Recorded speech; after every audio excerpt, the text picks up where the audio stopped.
एक गांव में एक कारीगर रहता था। वो अत्यंत गरीब था।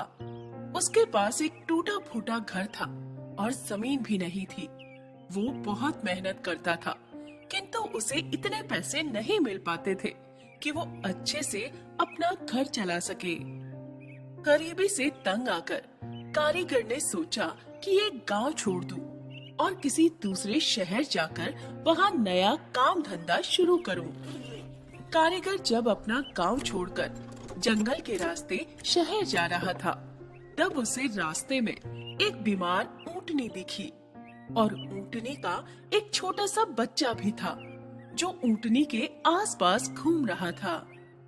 कारीगर ने जब ऊंटनी की ये हालत देखी तो उसे ऊंटनी और उसके बच्चे पर दया आ गई। कारीगर ऊंटनी और उसके बच्चे को अपने साथ लेकर वापस अपने गांव आ गया और उसने जड़ी बूटियों से ऊंटनी का इलाज किया। जंगल से पत्तों की हरी भरी शाखाएं काटकर ऊंटनी को खिलाई। ऊंटनी कुछ ही दिनों में ठीक हो गई और अब ऊंटनी का बच्चा ऊंटनी का दूध पीकर बड़ा होने लगा और कारीगर ऊंटनी का दूध ले जाकर शहर में बेच देता था।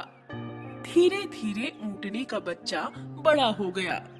कारीगर ने ऊंटनी के बच्चे के गले में घंटी बांध दी, जिससे वो कहीं भी जाता तो घंटी की आवाज से उसका पता चल जाता था कि वो किधर है। गले में घंटी बंधे होने से ऊंट का नाम घंटाधर पड़ गया था और ऊंटनी का बच्चा बड़ा होने पर कारीगर के साथ माल उठाने का काम करने लगा, जिससे कारीगर की आर्थिक स्थिति में बहुत सुधार हुआ। कारीगर ने दूसरे गांव जाकर एक ऊंटनी और खरीद ली। कुछ ही दिनों में कारीगर के पास बहुत से ऊंट, ऊंटनी और उनके बच्चे हो गए थे। इससे कारीगर का व्यापार चल पड़ा। कारीगर ने अपने यहाँ काम करने के लिए कुछ मजदूर लगवा लिए और नया घर भी बनवा लिया। कारीगर घंटाधर से बहुत प्यार करता था, इसीलिए वो दूसरे ऊंट ऊंटनी से उसे विशेष महत्व देता था। इधर घंटाधर को घमंड हो गया कि वो दूसरे ऊंट ऊंटनी से अलग है। वो अपने आप को दूसरों से विशेष समझने लगा। घंटाधर जब भी जंगल पत्ते खाने के लिए जाता तो दूसरे ऊंटों से अलग हो जाता था। इस प्रकार घंटाधर के घमंड के कारण वो सबसे अलग थलग रहने लगा।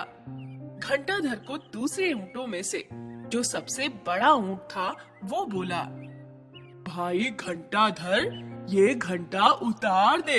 इस घंटे की आवाज के कारण जंगल के खूंखार जानवर तुझे दूर से ही पहचान जाते हैं। लेकिन वो सोचता था कि उसका मालिक सबसे ज्यादा उसी से प्यार करता है, इसीलिए दूसरे ऊंट उससे जलते हैं और जलन के कारण ही वो ऐसा कहते हैं। घंटाधर के घंटे की आवाज के कारण जंगल का शेर हमेशा उसकी स्थिति को भांप जाता था, लेकिन ऊंटों के झुंड में होने के कारण उस पर हमला नहीं कर पाता था। एक दिन सभी ऊंट जंगल से पत्ते खाकर वापस लौट रहे थे। घंटाधर अपनी ही मस्ती और घमंड के कारण जंगल में सबसे अलग चल रहा था। वो दूसरे ऊंटों से बहुत दूर हो गया।